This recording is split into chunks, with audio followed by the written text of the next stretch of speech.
Welcome to this overview of Chapter 3 as we look at American federalism. Thanks for joining me. What are we going to learn in this chapter? Well, we're going to take a much deeper dive into federalism, some advantages, disadvantages, the types of federalism that we see here. We're also going to look at the different types of powers, those that are delegated, reserve powers, the implied and inherent powers. And we'll take a look at some of the concurrent powers and examples that relate to that. So let's start by looking at some issues and how they relate to government. We'll start off with marijuana legalization. Now, marijuana laws on the national level are misdemeanors for the most part, depending. I think it's like your third offense that is treated as a felony. But it's legal in some states. So where is the contradiction, the disconnect between state and national governments here? And the idea is it's federalism. There's a lot of federalism going on in terms of this relationship that's taking place. The same is true for gun legislation. Now, we know the Supreme Court, for the most part, has stepped out of the way and said, hey, Second Amendment, right to bear arms. But states have tried to work around that using statutory construction, the idea of using state law to craft legislation that won't necessarily take the right away, but definitely inhibits gun legislation. We see this also in the area of healthcare with women's rights, with abortion particularly. We see states kind of chipping away at the statutory construction of Roe v. Wade. Even though they're not touching Roe v. Wade as a whole, they're making it more burdensome. And so we've seen all of these issues in terms of varying degrees state by state, but also nationally to state in terms of differences that play out here. And so you'll see some of those in the examples that we're going to share. But let's start by taking a closer look at federalism. It is this idea of a constitutional arrangement in which power is distributed and shared between the central government and equally sovereign states.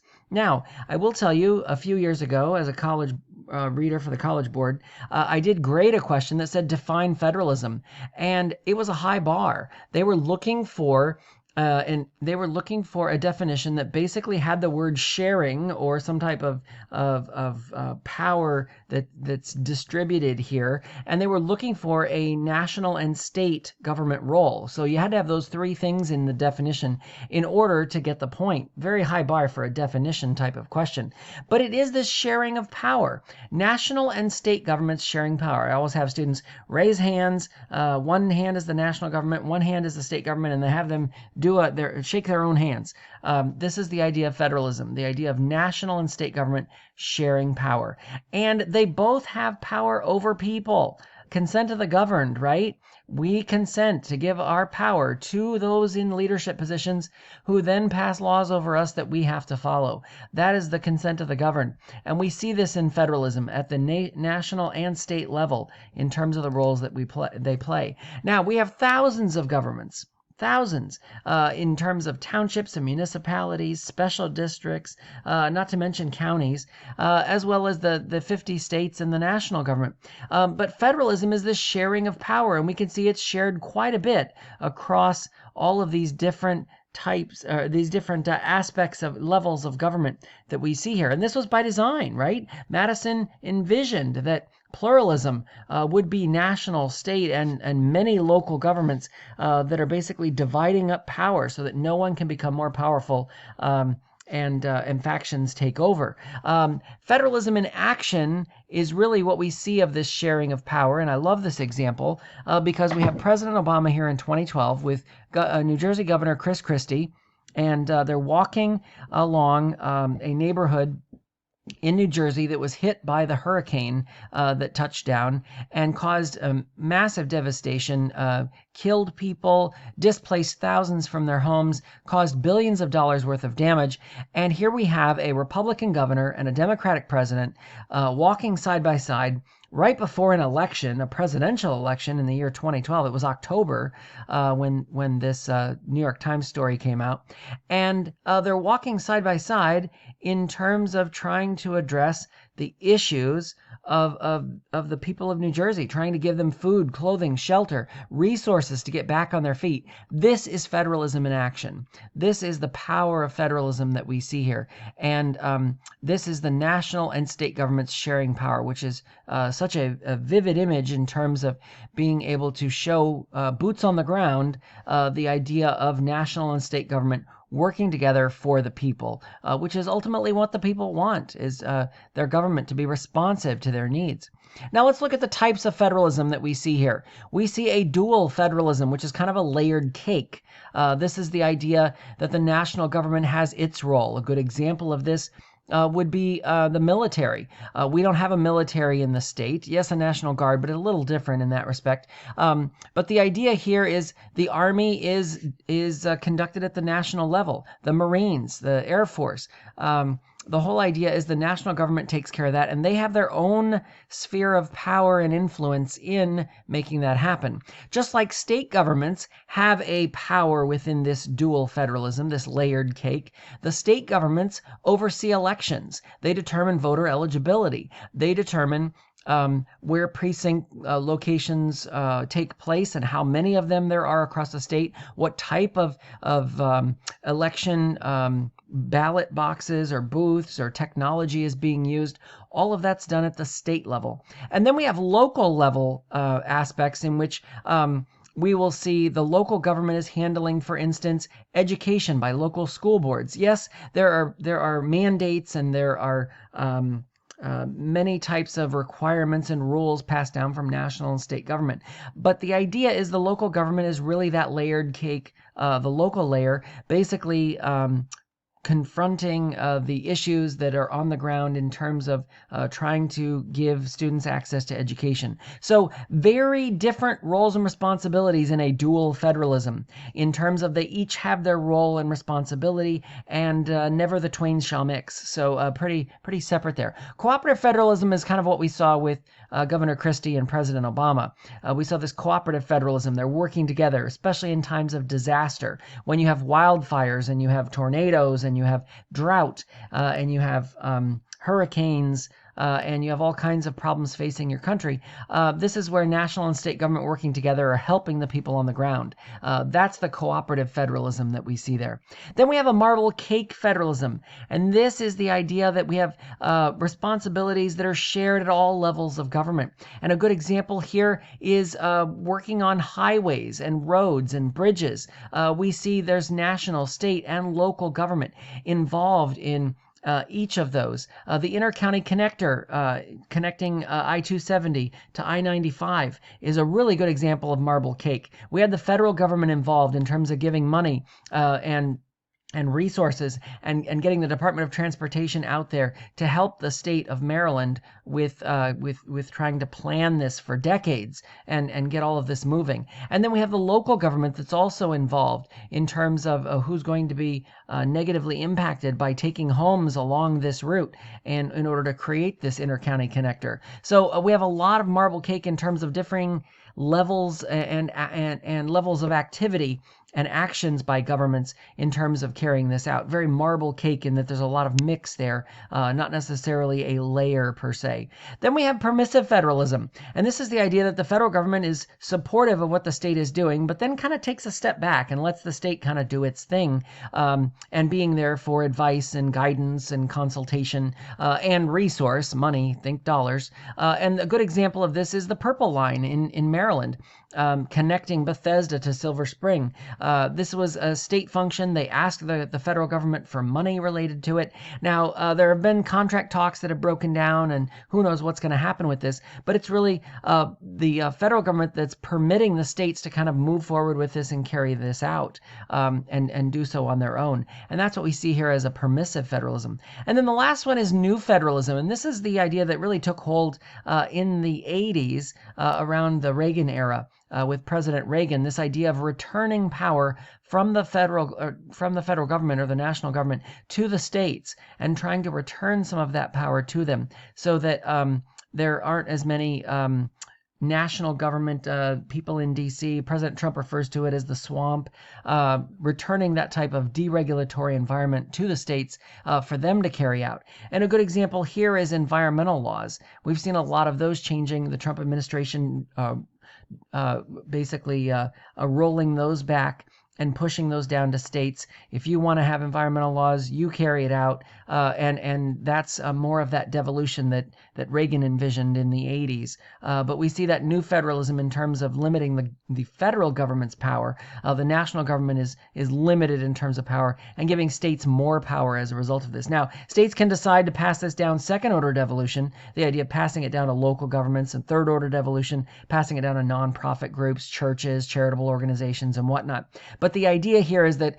they're taking it out of the hands of the national government. The federal government doesn't have a role here, and that is essentially what we're seeing in this idea of new federalism in terms of what's taking shape. Now, there are a lot of alternatives to federalism, and so the founders and framers, when they were looking at this, they had some options in terms of what type of government to look at. Now, remember, they didn't start out with a federal sharing of power. They really had more of a confederal government. This was the idea that you had a strong state government and the national government was very weak. But we know with the Articles of Confederation, that didn't last very long. Shays' Rebellion was enough to put a nail in that coffin and send them running. Now, they also knew that from Great Britain there was a unitary form of government happening, and they didn't like that either. Strong central government, or weak state government. They didn't want that. They knew that Virginians were Virginians, and they wanted to carry out and do the will of the people in Virginia. They didn't want to have a weak state government. They really wanted it to have more power there. So what we saw was from Great Britain, we moved to this confederal model. Shays' Rebellion cured us of that. And then we got to this federal model, which is this sharing of power that we see today. So some differences in terms of how that shakes out. So the flow of power in these systems, now you can see a unitary system. France and Israel are good examples of this in terms of a stronger central government. Great Britain used to be this way. They've done more devolution where they've been passing it down to localities in terms of carrying that out. So it's not as unitary as it once was. China also is very unitary in terms of their central committee, and they've been kind of doing some devolution to pass some power down to localities and try and give them a little more power, at least the appearance of more power as a result of that. But the unitary is a strong central government. The confederal model, and again, the Articles of Confederation was like this. The Confederacy during the Civil War in the 1860s was a model of this. States have the power, the national government has none.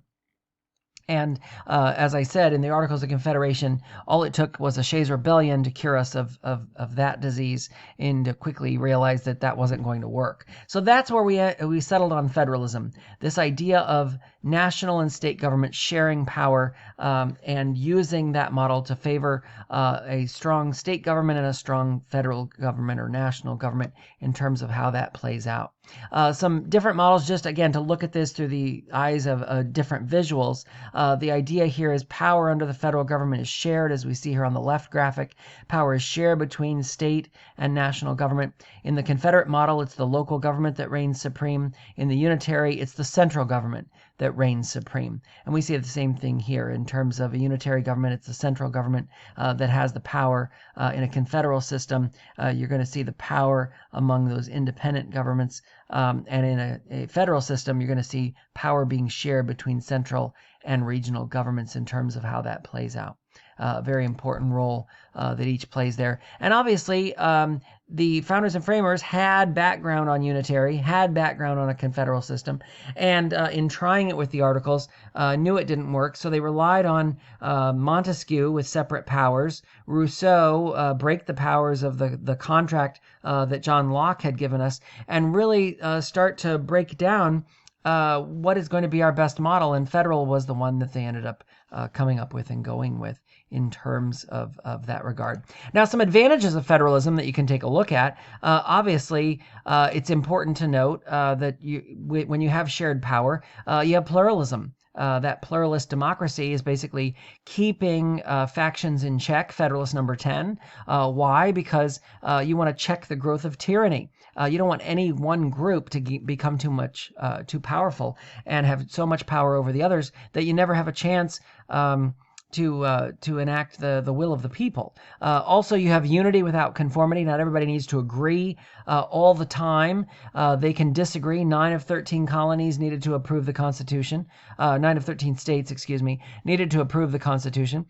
So you can have some unity there, but not necessarily all states agreed to move forward with the same model. Massachusetts, very different than what you saw in a Virginia or a New Jersey.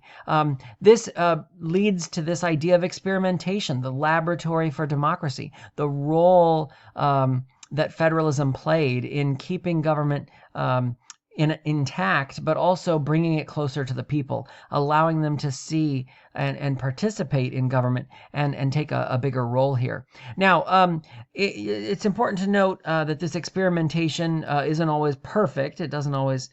This is the laboratory of democracy that Justice Brandeis talked about, but it was a model in which you could have people connecting to their government, people seeing the work of government in terms of action being taken and the role that it played, and that helped them to work towards goals that would impact their citizens and encourage them to see the growth and improvement and the positive aspects of federalism that was at work. Now, there were some disadvantages. Let's not lie. It's hard to be responsive in a federal system when you've got a problem. It's very difficult to respond quickly. You've got issues there in times of crisis. Didn't take too long after Pearl Harbor, though, for Congress and the president to move forward with a declaration of war. That moved pretty quickly. After 9/11, same kind of thing. President Bush asking Congress for support and looking to go into Afghanistan. That took time, but again, it is pretty responsive to the needs of the people when it needs to be. And in natural disasters is a great example of this. Now, also, it's hard to hold elected officials accountable. Who do you want to blame? Well, you want to blame Congress. But hey, I like my congressman. He's a really nice guy. I voted to elect him again and again and again. But Congress in general, oh, they're horrible people. Throw them out. And so that's where you have a government that isn't necessarily as close to the people in terms of that accountability, and that is concerning. That is concerning because people don't have an impact on throwing the other people out when they keep reelecting the same people in their jurisdiction, in their congressional district. And that can lead to a lot of problems in government. It leads to what we call pathologies, bureaucratic pathologies, waste, fraud, abuse, inefficiency, imperialism, lots of things that are inefficient in government. And we'll talk more about those later when we get to the bureaucracy in Chapter 13. But the idea here is some disadvantages is because government isn't able to react quickly, it's going to lead to some states kind of going rogue on their own and violating the rights of women, African Americans. We're going to see Jim Crow laws. We're going to see restrictions on abortion. We're going to see a number of aspects that really negatively impact the freedoms of citizens, and that is a disadvantage, definitely in terms of responding to the will of the people. Now let's look at the powers of national government for a second. So we have delegated or expressed or enumerated powers. Enumerated usually being those that are spelled out. So in this case, we see this more as powers of the national government, which were explicitly spelled out in the Constitution. We have the power to print money. That's only a national function. Regulate interstate and international trade. You have the right to make treaties and conduct foreign policy, declaring war being part of that, as well as providing that Army, Navy, Air Force, Marines. Post offices being established. Why is it if robbers were outlaws in the Wild West were holding up post offices? Why was that a felony? Because it was a national office that they were trying to rob and steal from. And then this catch-all phrase, which we'll see time and again, make laws necessary and proper to carry out these powers. Now, Congress will use that quite a bit to say, well, we needed to stretch it a little bit in order to carry out the powers we need under Article 1 of the Constitution. This is our power. in terms of what's happening here. But we see these are delegated powers. And 10th Amendment says any power not delegated to the national government becomes a reserve power, becomes power that is reserved for the states. And we see this in the reserve powers. Things like issuing licenses, marriage licenses, business licenses, fishing licenses for that matter. Regulating any type of businesses within the state is a function of the state government. Conducting elections, I mentioned that earlier. The idea of conducting elections is all layer cake. We might like to think that on the first Tuesday after the first Monday in November, we hold a national election, but we don't. We hold 50 state elections in which we are voting for a president and vice president, which then are ultimately elected by or selected by an electoral college. So that is very reserved powers there in terms of conducting elections. We also see handling education is also a role here. The management and maintenance of local governments in terms of what power they are given is established under reserve powers.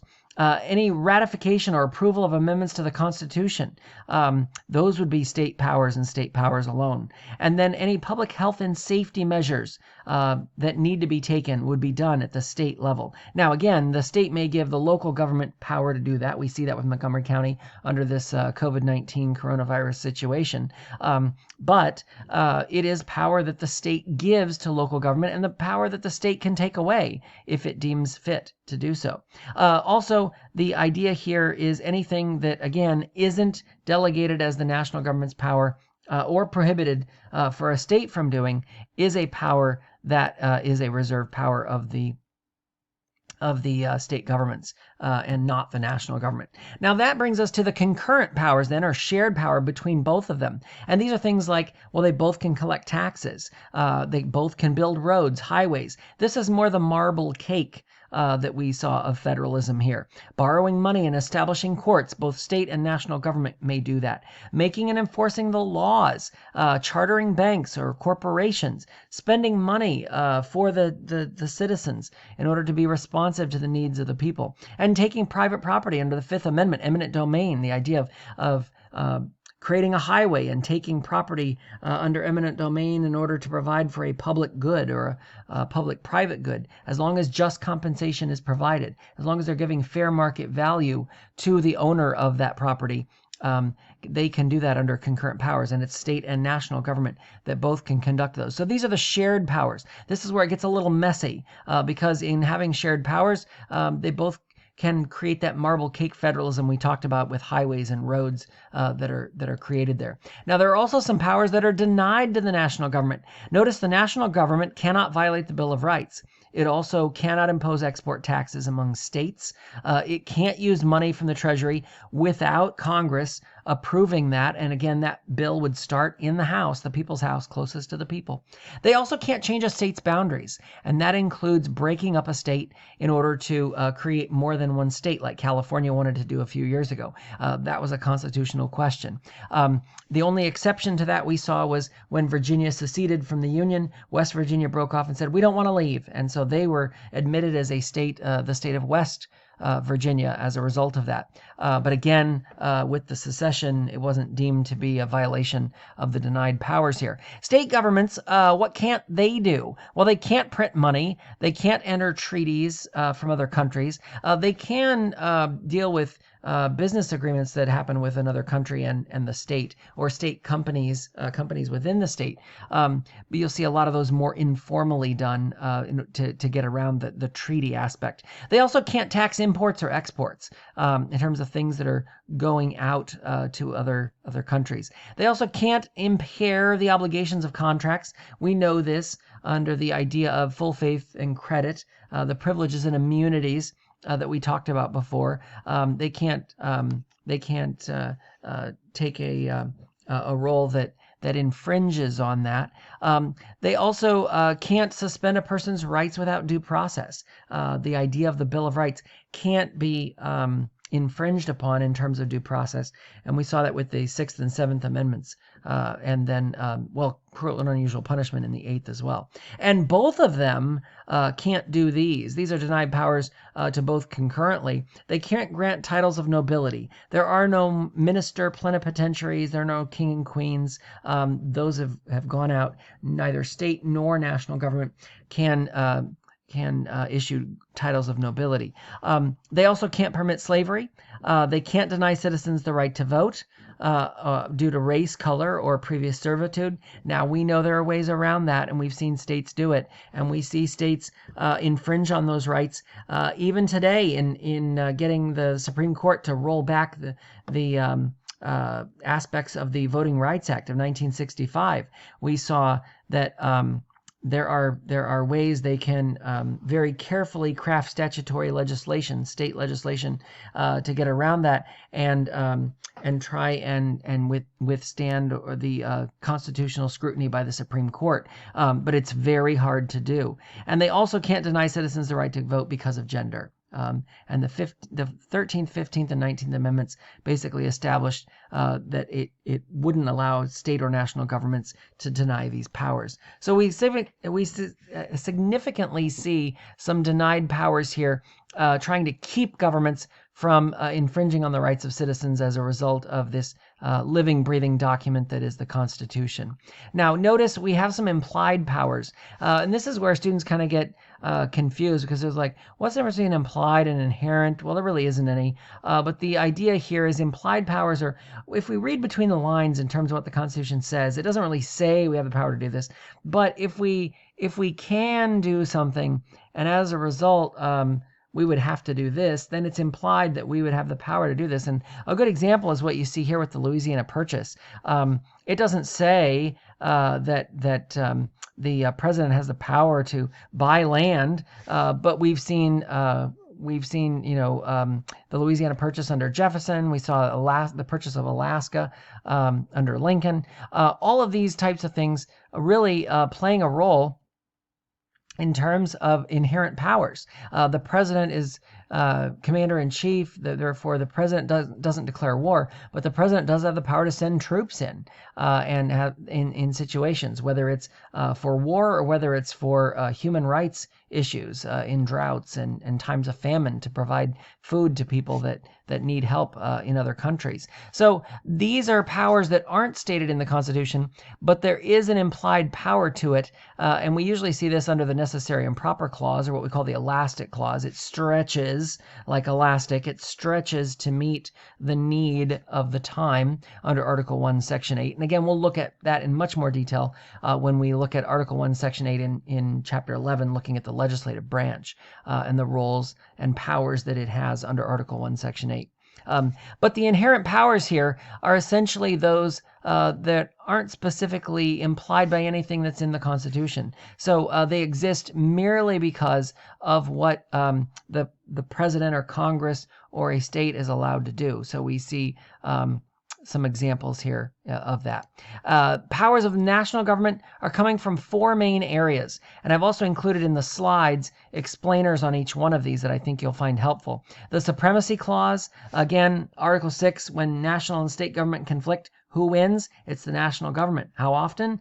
Every time. McCulloch v. Maryland is a good example of that case. We have the War Powers Act, or the War Powers Resolution. And what we see here is Congress and the president conflict on who can send in troops and for how long. We haven't seen a lot of this play out in the courts because neither branch of government really wants the answer, but so they've tried to play nice. But we see a conflict. We have the Congress with the power to declare war. We have the president with the role, the power as commander-in-chief. But how do they work together for the American people to carry out the law and protect the nation? We see the Commerce Clause. The Commerce Clause is a huge aspect of this power of the national government. And then the Taxing and Spending Clause, the idea that those taxing and spending bills, the taxes in particular, need to come from the House. They need to originate in the House. Why? Because it's closest to the people. It's the people's house. And if you're going to raise taxes on the people, you got to have the people that are closest to them to do that. So that is outlined as a constitutional requirement that the House of Representatives take up those tax bills, it starts there first. So breaking down each one of these then, let's take a look at this for a second. So Supremacy Clause, this is the idea, Article 6 again, Clause 2, that is basically saying when national and state government conflict, it is the national government that wins. And you can see this here in terms of preemption, this idea of preempting a state law when there's a conflict between the national law. Now, we haven't seen this in the marijuana legalization aspect, but who knows? It may be coming in terms of Colorado, for instance, legalizing marijuana when the national law in the books is that it is outlawed. So it'll be interesting to see how that plays out. But preemption is really important here, basically preempting a state law with a national law or a national court verdict, basically saying whether or not they have the right to do so. So we see this here, and it has the full force of power to negate that particular law or preempt that law, and especially when it conflicts with a state law, and we see that time and again in terms of the government taking shape here. A good example of this is when the gay marriage issue came forward. You had LGBT marriage on the ballot, and you had a Supreme Court basically, or excuse me, not on the ballot, but in the courts, and you had the Supreme Court ruling on this issue, saying that it was constitutional, and there were many state constitutions that actually had enshrined in their state constitutions the right to marriage between a man and a woman. Well, that court case preempted those state constitutions that had that law intact, and that's the power of the Supremacy Clause. That's the power of preemption that we see here. Now, moving on to the War Powers Act, then, Congress shall have the power to declare war. And we know under this that the president has the power as commander-in-chief under Article 2 of the Constitution. So there is some disagreement. There is some conflict here in terms of the president's role regarding warfare and national security. But there's also a question of Congress. If you have the power to declare war, what happens if we're in a situation where Congress doesn't want to declare war, but the president wants to move forward with troops and is commander-in-chief trying to protect the nation and ensure national security is protected? What do you do in that type of situation? Well, the War Powers resolution is essentially by design what's trying to address that. The idea of, hey, Mr. President, you can send troops in for 60 days, but then you have to inform Congress and you can get an additional 30, but then you need to bring the troops home. Otherwise, you need a declaration of war or support of Congress in order to do so. And that, again, is a very sticky subject. It came about as a result of the Vietnam War when the president, under the Gulf of Tonkin resolution, had the right to send in troops. But the concern was, for how long? How long is this never-ending war? And people look at this and say, hey, War Powers resolution, what about what's going on in Afghanistan? Haven't we learned from Vietnam? So the conflict continues, and we'll see that play out in terms of the branches in that regard. The Commerce Clause is, again, as I mentioned, Article 1, Section 8, Clause 3, but how does this expand the government's power? This is probably the one area where we have seen the national government's power expand the most, because under the ability of regulating commerce, we have seen them stretch the meaning of the Commerce Clause to fit lots of things. And the U.S. v. Lopez case is a good example. Do they have the right to regulate guns in school zones, in school properties? And the Supreme Court said, no, you don't have the right, Congress. You don't have the right to regulate gun-free school zones because that isn't commerce. And they basically were claiming it was the Commerce Clause. And they said, no, Second Amendment is the idea that you have the right to bear arms. And while states may take a look at that in terms of gun-free school zones, Congress doesn't have the right to do so under the Commerce Clause. It is not commerce. There's no commerce is trade, and there's no commerce being conducted in school zones. Those are for educational purposes. So this is one aspect in which the Supreme Court steps in and says, hey, Congress, you don't have the right to conduct commerce here, to use the Commerce Clause to regulate this. This isn't a place where this would apply. Regulating interstate commerce goes all the way back to the days of the waterways cases that we see and the role that they play. The SCOTUS case we're referring to is Gibbons v. Ogden, and it basically was the right of the waterways in between states. Who has the right to conduct this and regulate this? New York says it does, and other states say they do. And Congress said, no, we do. And the Supreme Court agreed and said, yes, Congress has the power to regulate commerce between the states when you're looking at interstate commerce or commerce between state to state in terms of what's happening there. Now, that has stretched, obviously, taking the Supreme Court's ruling on their regulation of commerce and economic activity, Congress has taken that and stretched it, used the elastic clause to essentially stretch that over time in terms of their rights and influence. But it is significant in that it did provide a broad interpretation of giving Congress a lot of power, a blank check, to basically regulate commerce and do it in a number of ways. And so a lot of what we see in terms of the laws that are proposed by Congress, many of them relate to commerce in some way, shape, or form in terms of trying to carry this out. And the U.S. v. Lopez case, as I mentioned, really kind of dialed that back and said, hey, wait a minute, Congress, you can't just do whatever you want to. Gun-free school zones, that's not regulating commerce. So you're going to have to find another method if you really want to do that. Moving on to the next and aspect of power that's been given to Congress, taxing and spending is huge. Without taxes, we know that the central government would cease to exist. It wouldn't have the ability to provide for an army, provide for a central government, and protect against a Shays rebellion, let alone a civil war. So the power to collect taxes is really important here, providing for the defense and general welfare of citizens of the United States. How does this extend to the states? Well, states have the power to do this as well, and a lot of times there is a conflict in terms of we're being taxed too much. The Tea Party is a good example of that.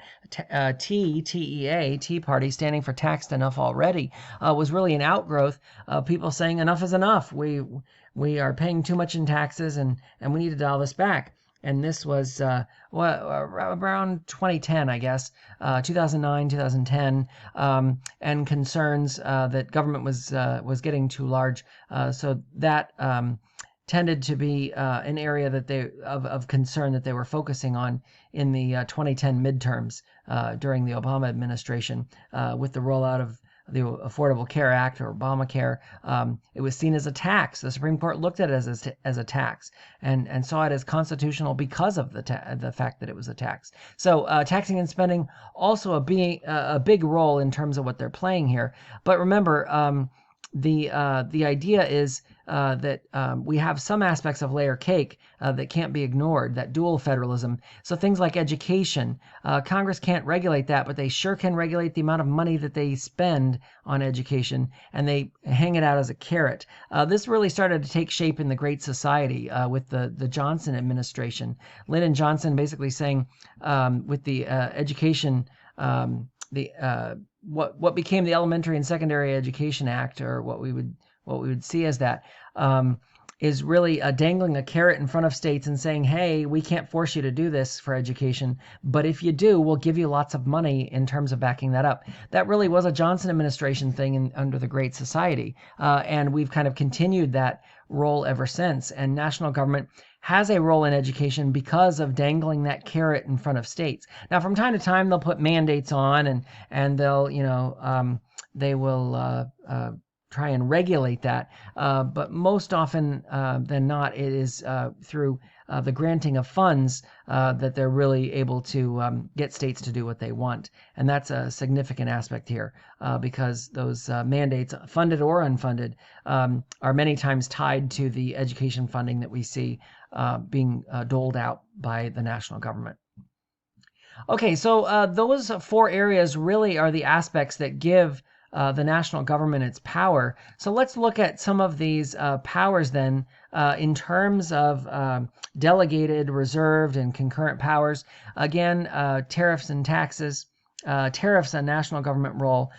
We know taxes is something that's probably more concurrent, but the tariff aspect would be something regulating trade that is between countries, foreign trade as well as interstate trade. Coining money, declaring war, all these national powers. The reserve powers, things like controlling public education, punishing criminals, protecting public health and safety, and punishing criminals unless it's a federal crime that's being conducted. Then obviously that's the national government that's doing that. And then conducting elections. So under the reserve powers, I would say education and elections are probably the two most important aspects here.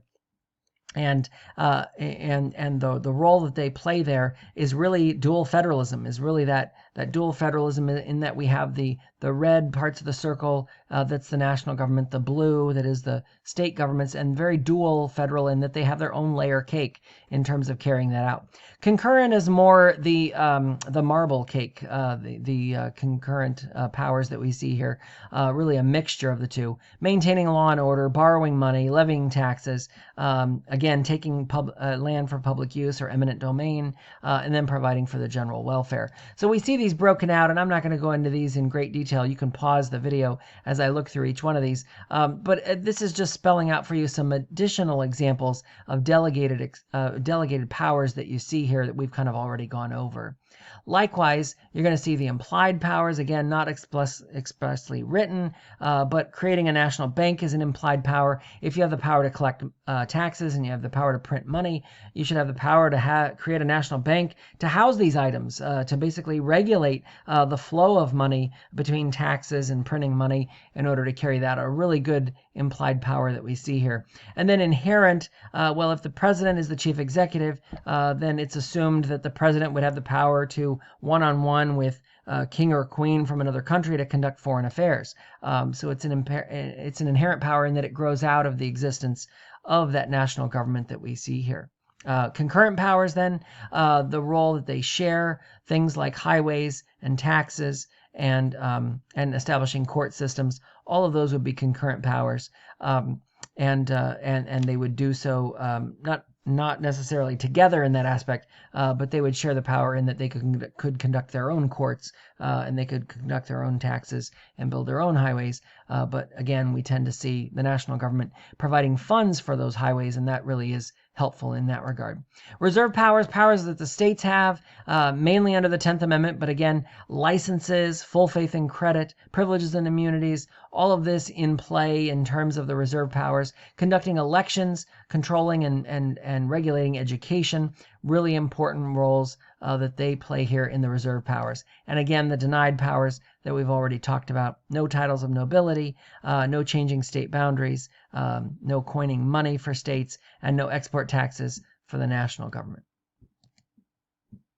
So what we see here is, again, just a different graphic I thought you'd find helpful in terms of the power that's distributed to the national government versus to the state government versus to both national and state government. And again, you can pause the video here if you want to take a closer look, a deeper dive. But this is very similar to the Venn diagram we were looking at and the overview that we looked at earlier.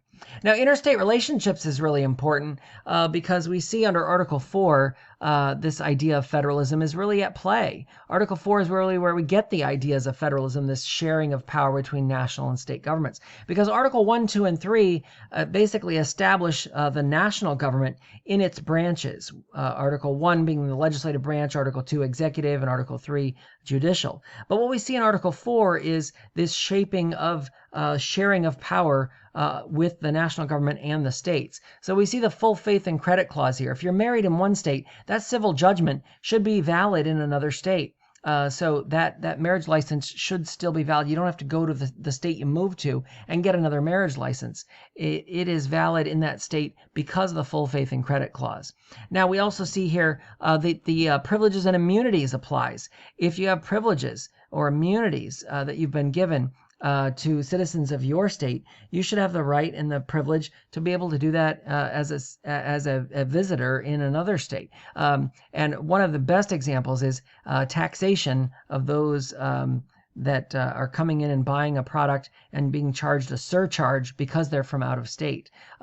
the courts have found to be a violation of tax law because of the fact that it violates the Interstate Privileges and Immunities clause, and courts have ruled that to say that unfairly burdens a citizen who's coming to provide commerce to the state, but is being unfairly penalized because of the fact that they don't necessarily live there or work there or whatever the case may be. Notice extradition is also in this. The idea, if you're going to commit a crime in one state and then flee to another state and they catch you there, they can send you back.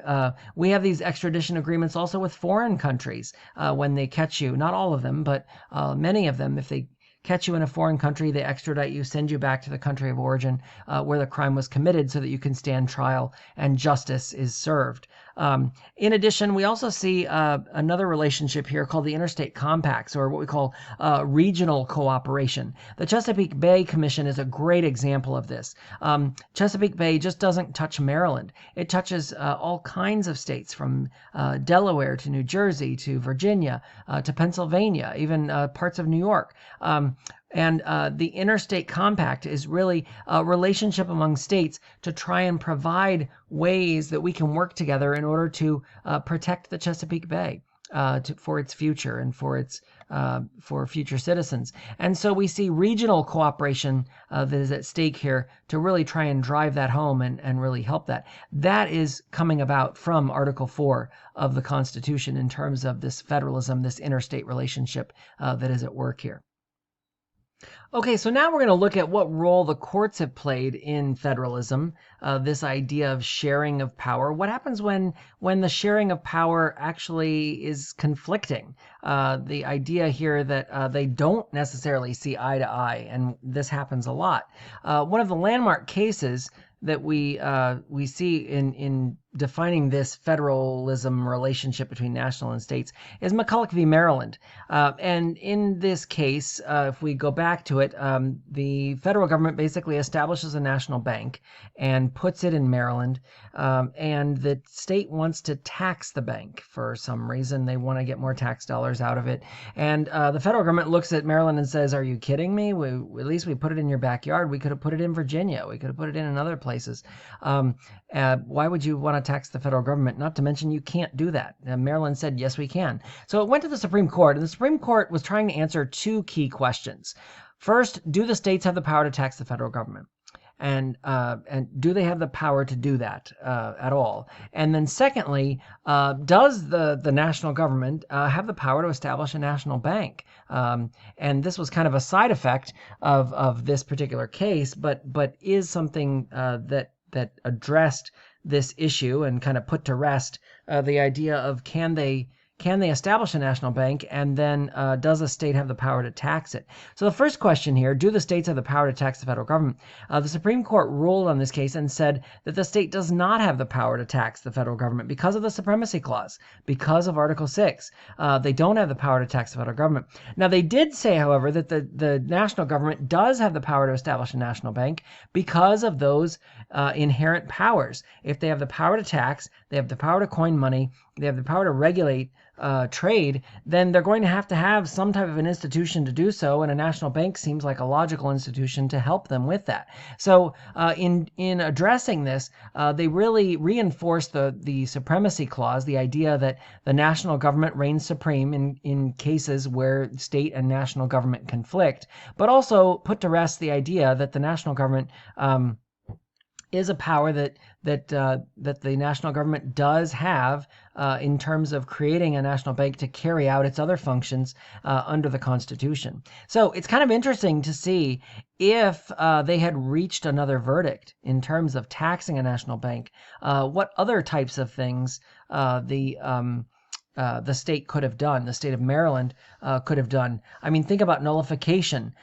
Think about bankruptcy, taxing the institution to try and get rid of it, or imposing no tax at all in terms of that, taxing the interstate business of banks, or establishing different banks in different counties. What types of things may have been different? So it's always interesting to look at if the Supreme Court had reached a different conclusion, how many different ways and on many different fields this action may have been taken. But nonetheless, McCulloch v. Maryland, Supremacy Clause, national government reigns supreme. How often? Every time. So let's look at the Supreme Court for a second as we close out this idea of federalism. The Supreme Court and Congress here. From 1937 to 1990, what you have is that the Supreme Court is essentially allowing Congress to do practically anything at once in terms of regulating commerce. And this is where we see a lot of bills. Since that time, though, we have seen them pull back. We have seen up to this point, we've seen a stronger liberal interpretation of those courts, and we've seen this resulting in the Violence Against Women Act, gun-free school zones, as you saw, ruling on that case. You can't regulate commerce this way, and the Affordable Care Act in terms of regulating commerce and upholding the Affordable Care Act in certain aspects. And again, that case is actually, there's another one coming before the court in October, so it'll be interesting to see with only 8 justices on the court right now how that's going to play out.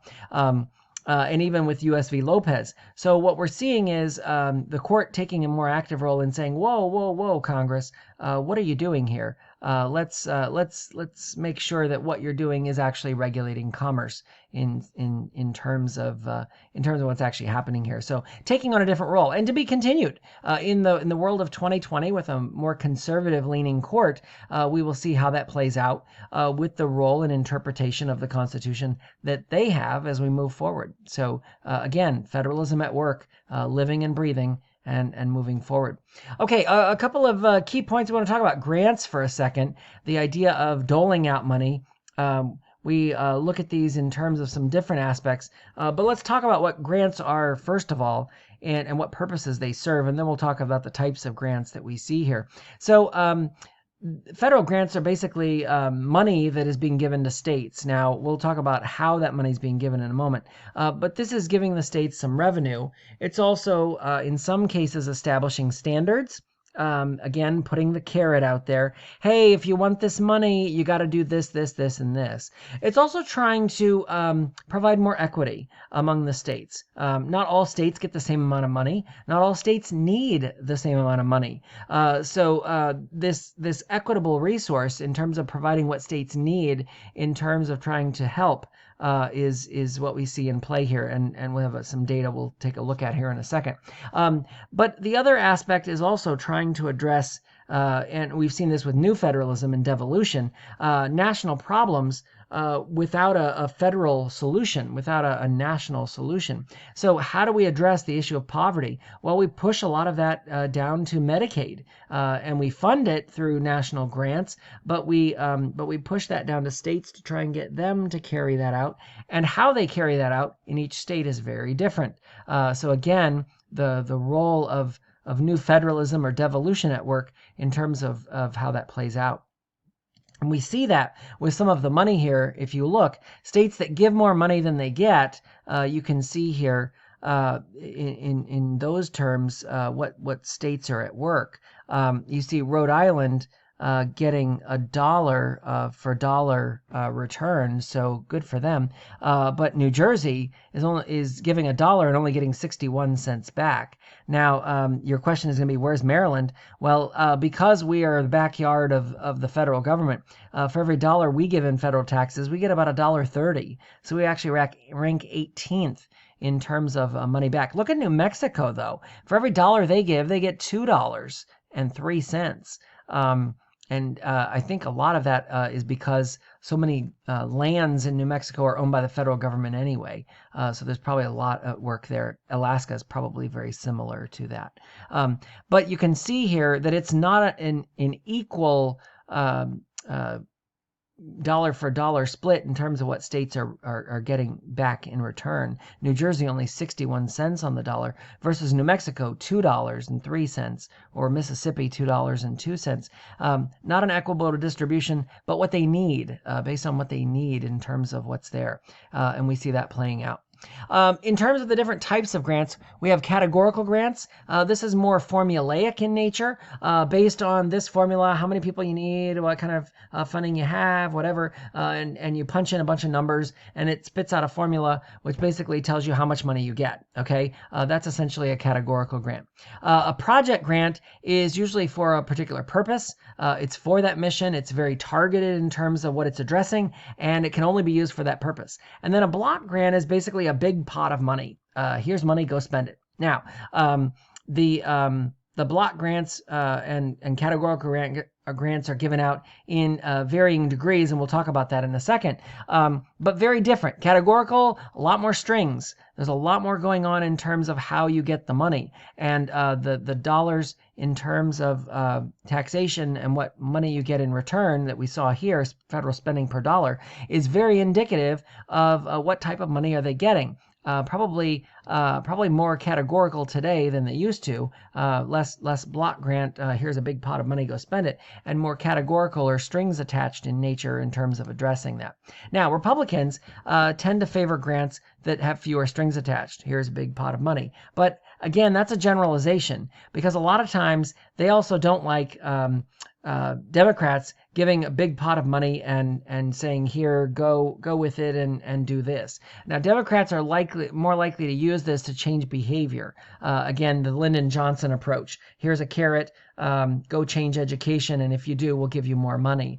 But we've also seen Republicans use that in various aspects. With highway construction, a great example in terms of helping states, especially out in the western, beyond the Mississippi River, for highway construction, where they need more money because they have larger highways and larger stretches between cities and between towns and that sort of thing. But again, trying to get them to change behavior. So we see both parties kind of playing that out. And then states, of course, there's no question about what kind of grant money they want. They would rather have no strings at all. Give us the block grant and we're done. That is definitely the approach they would take. Very different from the Democrats or Republicans in that they would favor block grants every time. But the idea there is that there is money and it is given in particular places and ways to provide what's needed, but also to try and change behavior and try and encourage additional behavior and additional participation by the government and the citizens themselves and businesses that are out there. Unfunded mandates, we're giving you all these requirements, but we're not giving you any money to carry them out. We see this time and again. No Child Left Behind was something that started out as a big funded mandate, and eventually they chipped away at it to the point that it became an unfunded mandate. Now, we've seen a lot of unfunded mandates been reduced and been negated, been kind of phased out over time, especially since the Unfunded Mandates Reform Act of 1995.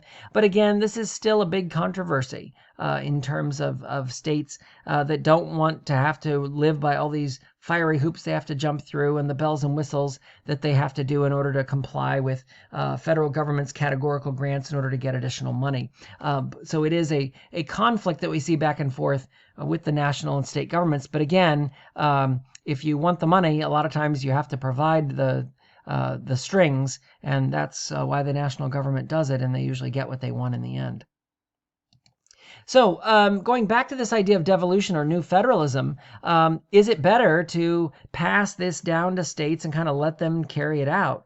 Or is it better to have the national government to have a situation in which the national government is doling out the money using carrots and trying to provide for the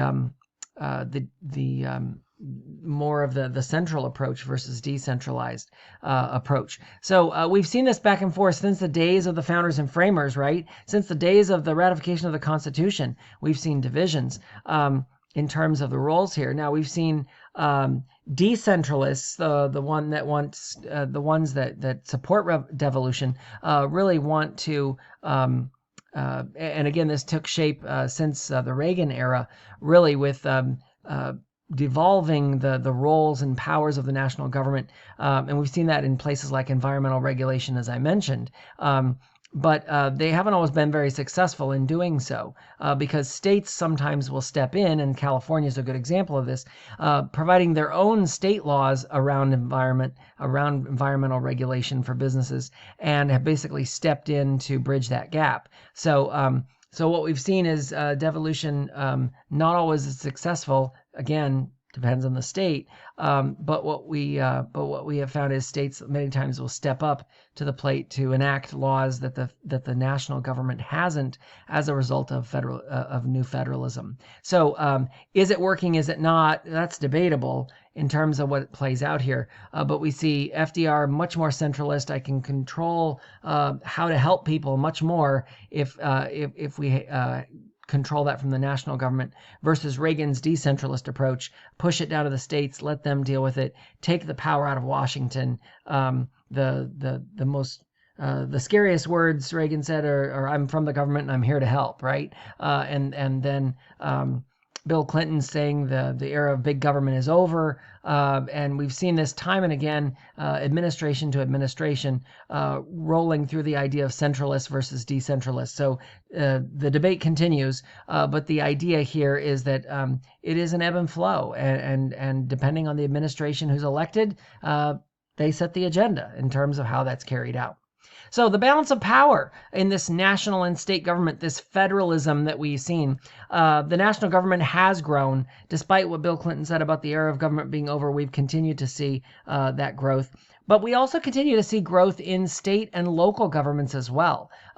We always tend to forget that, looking back at that pyramid of all of the governments that are out there. The national government has grown, but the state and local governments have grown exponentially as well. And so we've seen a lot of growth in those areas too. And so when we look at problems that are national issues, like we've seen with some of the protests this summer around coronavirus and Black Lives Matter and police brutality, we see these as trying to address these problems as national issues, and many times Congress isn't as quick to act as people would want them to act. And we've seen the House take up hearings on some of this legislation, the Senate not so much, but we've seen Congress try and start to address some of these issues. And we've seen states try and address some of these issues, especially as they're impacting their cities and towns and localities, and the role that it plays there.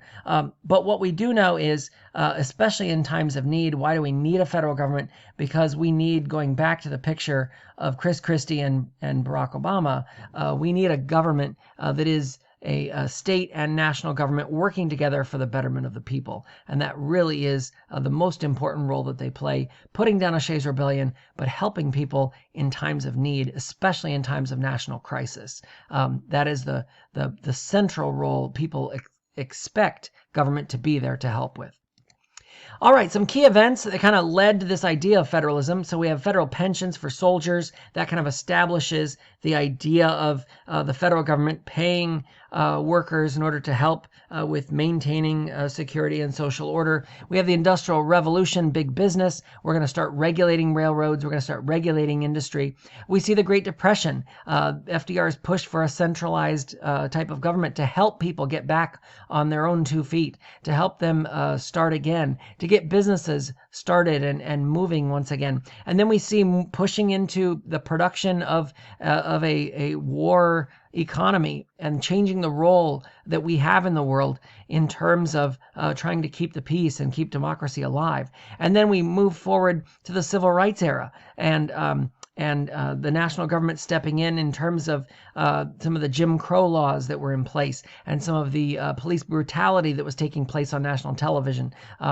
The Edmund Pettus Bridge, for instance, the march from Selma to Montgomery. All of these key events in outlining the role of federalism, the role of sharing of power between national and state governments. So what is the future of federalism? Well, we don't know. We hear states' rights cries. We hear power decentralization and centralization. We see the power of the national government, people concerned about it being too powerful, not being responsive to the needs of the people, and concerns about economics when it comes to the economic crisis, terrorism, healthcare. marijuana, gun laws, police brutality, all of these things shape the role of federalism and the role that you as a citizen play in all of this. Making your voices heard on the national level, on the state level, and making government appear and do more than appearances, but be responsive to the needs of people by taking action and making things happen and really addressing those types of issues. Okay, I hope you found this helpful in this chapter. A very long overview, I know, but hopefully it was helpful. There was a lot of meat to cover in this chapter. I am including a practice FRQ that I think you'll find helpful here in terms of playing out, and you'll probably be doing this in class or in one of your classes that I think you'll find helpful that ties into this topic of federalism. But you can pause the screen here or move on. But I hope you found this helpful, and in this overview of Chapter 3, looking at all of the different facets of federalism, and you can see how meaty it really is. We will look forward to seeing you in Chapter 11 when we move on to Unit 2 in the weeks ahead. Have a great day and good luck on the upcoming assessment, quiz, test, upcoming exam, and we'll see you in Chapter 11 on the legislative branch.